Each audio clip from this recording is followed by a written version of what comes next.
you've achieved this level that's hard to comprehend, where I would think you can be very much in control of what you want to do and how you want to do it. Whenever I see footage of the early Stone shows, when you've really guys have hit and you're in Denmark, you're trying to perform, kids are running up on stage and you're singing and people are jumping on your back. Yeah. Girls are jumping on you. And so half of your time is spent getting out of a headlock. Yeah. By while singing. Yeah, while singing. And dancing. And dancing. All at the same time. Yeah. Those are the days. Do those moments occur to you now, every now and then? Because things are so locked down now in a great way. Yeah. But those early days were just so There was chaotic. There was no... See, the thing was, in those days, there wasn't any organization for these concerts. Right. And the organization was minimal. There was no really security. So if there was security, it was the local police. And the local police had no experience of a concert audience. They'd probably never done it before. Yeah. And in some places, like, we used to play in, like, the West Coast in little places, and the police would come out and there would be like 14-year-old girls and they'd bang them on the heads with their nightsticks. That was their solution. I mean, it's like, huh? We took care of it. These could be your daughters. Yeah. You know what I mean? Maybe they are. Bang, you know. And it was the same in Europe, you know. Yeah. I mean, they would just throw them, you know, out of the door bodily. I mean, it was just chaotic. And the other thing that strikes me, which has changed so much, is, not to embarrass you, but you reach this iconic level where if someone were to make a short list of who are the greatest entertainers of the 20th, early 21st century, you know, and I'm including everybody, you're an Al Jolson, Michael Jackson, you're on the very, very short list of this iconic performer. I want to see Al Jolson and Michael Jackson as a duo.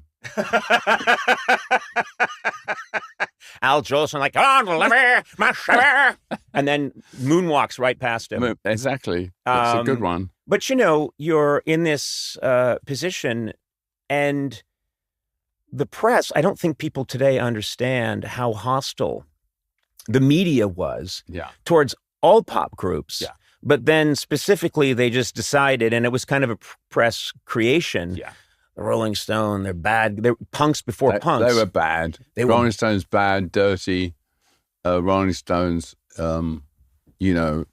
scary, shouldn't be allowed. That's just sort of press stuff. But people were actually, obviously people were really welcoming in most places.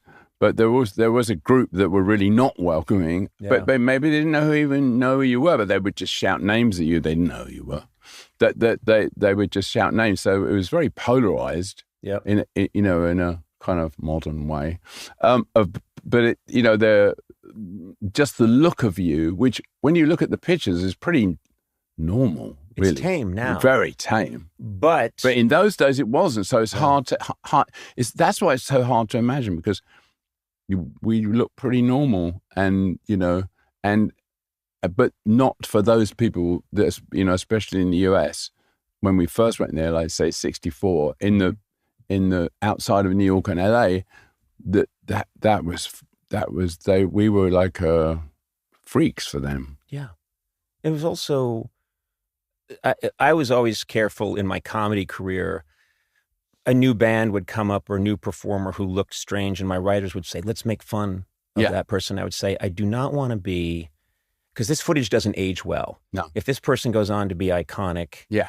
And this is when, bands were coming on my show for the first time. Their first TV experience would be a No Doubt or a Green Day. Yeah. And I'm glad that I was welcoming and didn't make any jokes, because they would look so stupid now. Yeah. In the 1960s, all performers decided that these long-haired freaks from England were a passing fad. Yeah. They had no conception that this was going to be the music that dominated people's lives for the next 60 years. They didn't know. Well, So no they one make knew that. No one knew that, and so it was easy for them to be patronizing and to make a joke of it because it's an easy, cheap gag, you know. Yeah. I mean, that Dean Martin did it, you know, Yes. like famously. Ed Was Sullivan. Dean Martin? I think Sullivan. We went on a lot. He didn't do it. But Ed Sullivan didn't do anything really. Yeah. He just, that was a different kind of person. But he didn't. I don't think I think Ed Sullivan knew that he got good ratings because when the Beatles went on, Ed Sullivan, whatever Ed Sullivan thought of the Beatles, that he got great ratings when they went on. So he knew what you're saying, that I bet there's no point in me making fun of them because who knows what's going to happen. Yeah. You know? But I mean, there were a lot of exceptions. There were talk show people, say maybe local, I can't remember all their names now, like Mike Wallace and all.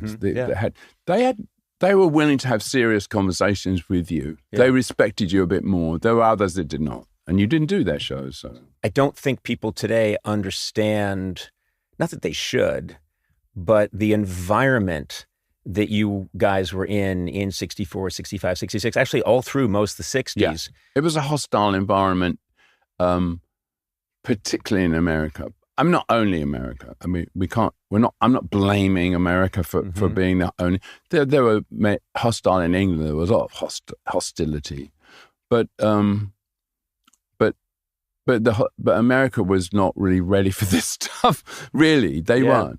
You know, and obviously things changed. I mean, it didn't take long when you think about it in years, like you said, 64 by 66, it was changed a lot, you know, so 2 or 3 years it changed.